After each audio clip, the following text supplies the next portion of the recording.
Hey there, TNA Impact Zone fam! We're back here again to talk more TNA wrestling shenanigans. And, well, TNA has had these sort of somewhat cryptic sort of posts over the last few weeks and whatnot. A lot of people were trying to figure out what they mean. They were all basically seemingly dates.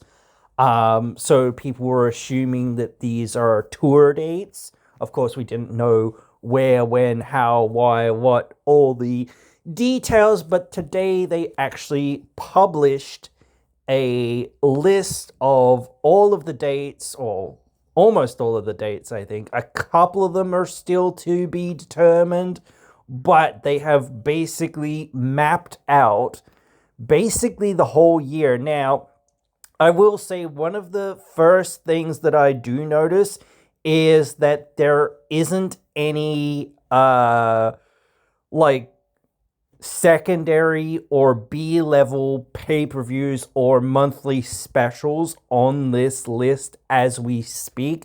Perhaps they're going to be added. Perhaps they're going to more so do away with that sort of thing. I have found that they have a real problem with doing them, and I don't know how they're going to go about doing them if they're going to do them. In some ways, I almost feel like NXT kind of has, like, they have a bad, in some ways, bad and good approach to doing it, where they just do it as a, TV special effectively. Um, I don't know if 100% that's the way to go, but the thing is, like, again, the more free you make these things and the more accessible you make these things, the easier it becomes for fans to consume those things. And again, like, if you have a Saturday or Sunday show or a Friday show, yes, you have more shows, but sometimes it's about saying, like, what more can we do sometimes? Like, we've done everything that we can realistically do here, so at a certain point, yeah, let's just get to the match and get to what we were going to do. And some of these things, like I say, should have just been, the week before or on the pay-per-view before, or whatnot, or been held off even to the next pay-per-view or whatever, and that sort of thing. So again, I do hope that they sort of sort themselves out and sort of right themselves, because that's the thing. Like, anything that I say, again, negatively or whatever, is to be constructive. I'm saying these things to say, hey, let's try to make this thing the best thing that it can be, not doom and gloom, whatever else, blah blah blah. I'm saying, hey, we could still right this ship, but you, like, some of these things, they don't seem to make sense to me. I don't know why you're doing them. So what the heck are you even doing? But we already knew Rebellion coming up on the 11th, which is only a couple of days away, or actually it's now tomorrow, I think. Yeah, by the time this goes out, it probably will come out about the same time as the last update for Rebellion. And then obviously we will be doing the post show in the next day, or just after Rebellion goes off the air, or as soon as possible.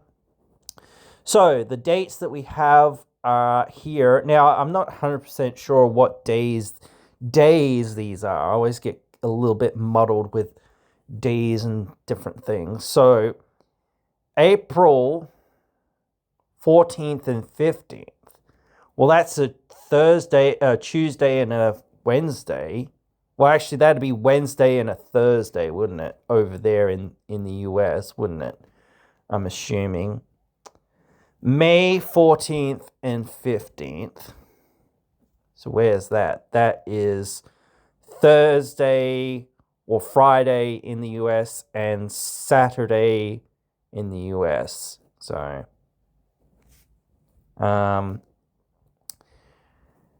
Oh, I didn't say where this was. This was obviously it's written on the screen, but that's in Syracuse, New York, for the April 14th, 15th. Sacramento for the May broadcasts. Denver for June 6th and 7th.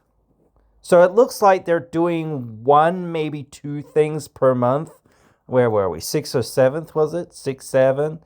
So that's Saturday or Sunday in the US and Monday, I'm guessing.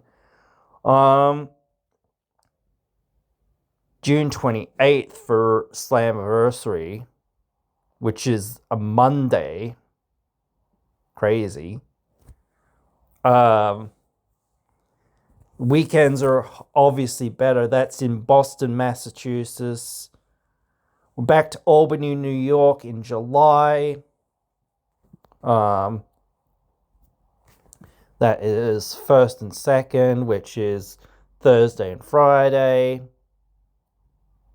July 3rd. Oh, well, actually, this one's in July. Philadelphia, 30th and 31st, which is Friday and Saturday. Where are we? August 23. Here in Chicago. Whoops. What have I done here? Look out.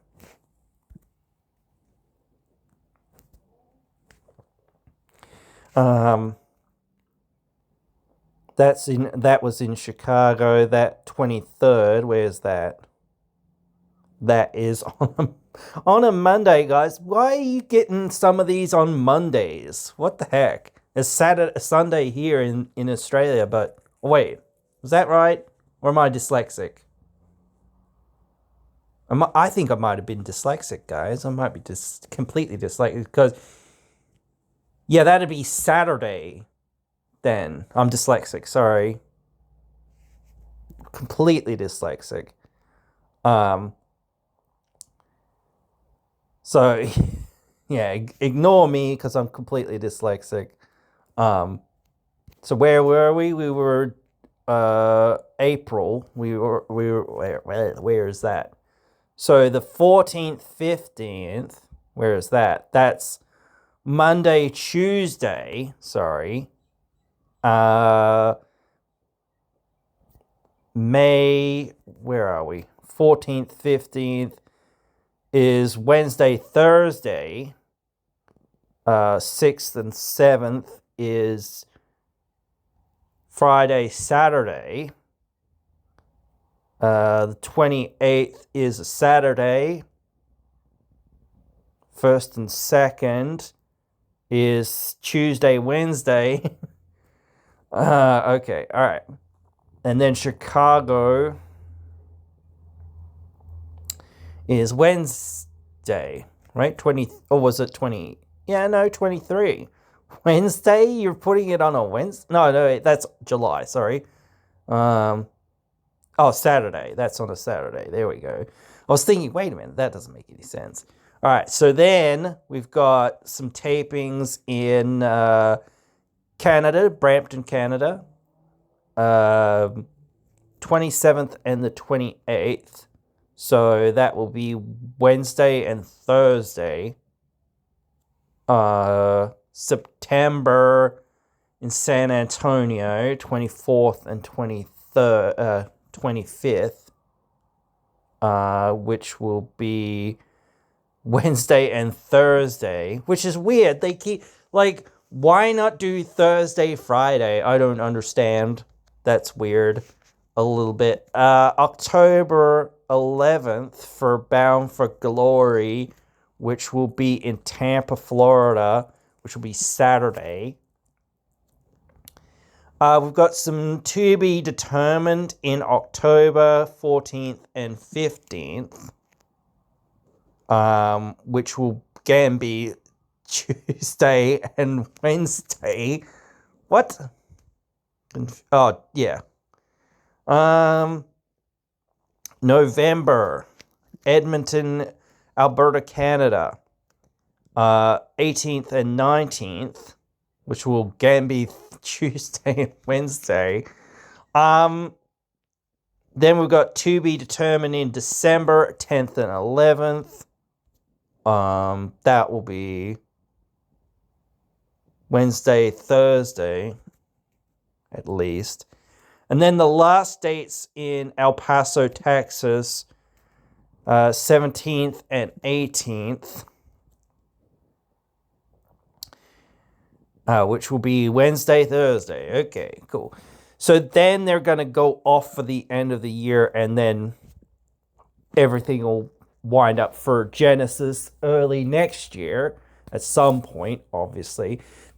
Carlos did say something about, like, we're working on the 2027 schedule, and I think this is good. Like I said, I've said this for a while, like, even, like, announcing that this is what's going to happen really does help people, because okay, where is it gonna be? When is it gonna be?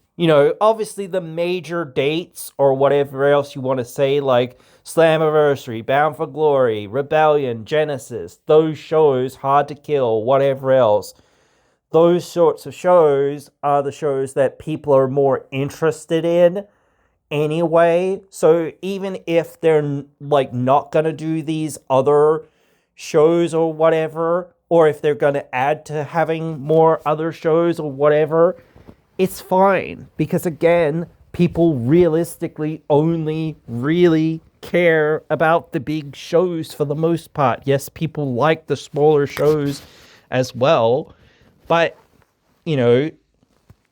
again, you can always announce these things later. You don't need to announce everything. And I am a little bit confused as to why they didn't announce this on the pay-per-view, because it's a little bit silly to just announce this and say, oh, okay, this is when these things are happening. It's great. That's fine, I guess. But, like, I guess it'll get said on the pay-per-view as well, but, like, it gets more people to tune into the pay-per-view if you say, hey, we're gonna announce all these things on the pay-per-view. You know what I mean? I don't know.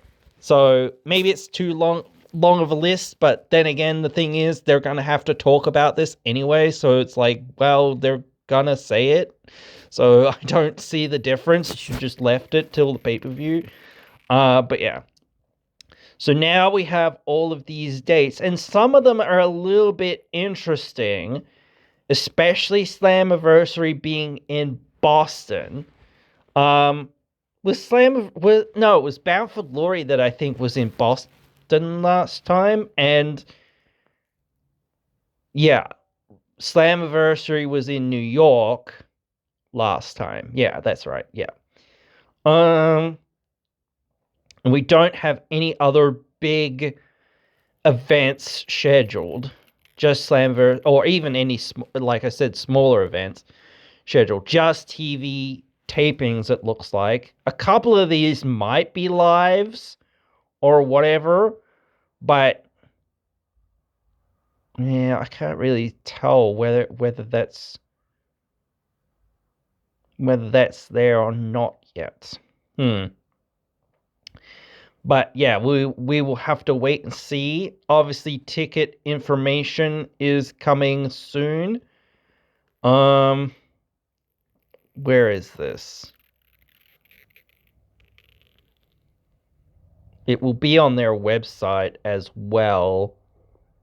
But yeah, I think that having Slammiversary in Boston, Eddie is from Boston, guys. And that's got to be a hint at something. Kind of, at least. Who's from Tampa that's in TNA? Like, who's from Florida? Who's from that area? I don't know. But I mean, like, TNA had a residential home in Florida for such a long time. And is the PC, the WWE PC, still down there? I don't know. It used to be down there. So there's a lot of sort of connection there to WWE in some ways, but yeah, I don't know as well. So, but yeah, it does help people, like, figure out what they're doing, when they're doing, and how they're doing, and where they're doing. Maybe 2 dates or 2 sets of dates that need to be announced, and maybe again they'll have some more other dates announced or whatever. We'll have to wait and see. But honestly, like, I don't know, if they take 3 months or whatever it is to tell a story, and that story pays off at Slammiversary or Bound for Glory, and then maybe something at Genesis, I don't know whether it'd be better, because again, like, the amount of care or the amount of times that when you tune into a lot of the B shows, it is very much like this. There's nothing that's going to happen on this show for the most part. Whatever happened or whatever story that they're telling from the last show, for the most part, from like Rebellion or from Slammiversary, is the story that they're going to go with. They're not gonna, change course 3 months in. They're probably not, like, they might change course in 6 months, but like, realistically, they're not going to change course in a month. Like, unlike WWE, who changes course every 2 minutes, it feels like. So at least there is that sort of thing. Like, they have had those moments where it's been like they have done that thing of changing plans within a month, but that has mostly been down to WWE or whatever else and things like that. So and I don't even agree with, like, them sending Ethan Page over to have a triple threat. Like, why didn't he just have a singles match with Joe Hendry and lose? Like, maybe they wanted, I can see you wanted to protect him or whatever, yada yada yada. Okay, cool, great. Then don't send him over at all. Don't bring him over. Like, we don't need him. You know what I mean? Hate to say it, but we don't need him. You know what I mean? If you're not willing, and I know somebody's going to bring up the whole TNA pulling talent from, like, low indie events and whatever else, because they didn't want to have their talent lose or whatever, to AEW stars and whatnot. Yeah, that's understandable. It's understandable. I understand them not wanting to have Ethan lose. That's fine. Don't send him then. That's why TNA is not sending these people, or not letting these people wrestle against these other people. It's like, we're not sending them to lose. Might send them to lose against someone else. That's fine. That's different, because these guys are in AEW. And yeah, I don't agree with it 100%, but it is understandable. Like, it's wrestling politics, guys. Come on. So, but yeah, this is what we have for now. These are the details that we have for now. Yeah. I'm sure that this isn't, like I said, all of it, but this is like 90% of what we're going to get to see for the rest of the year, which is good in some ways. And I will say that them having a couple of Canada dates is good, but I do wish that they would get out of the US. They could obviously go to Mexico, and yeah, there's just so many opportunities that they should take outside of the US. So hopefully that will work itself out at some point. I'm really hoping for that, but I don't feel like it is too likely. But yeah, we will wait and we will see with that. So I hope everyone's going to take care of themselves and each other along that road there. Yeah, guys, that's pretty much it for this one. Hope you have enjoyed, and hope you will join me again in another one.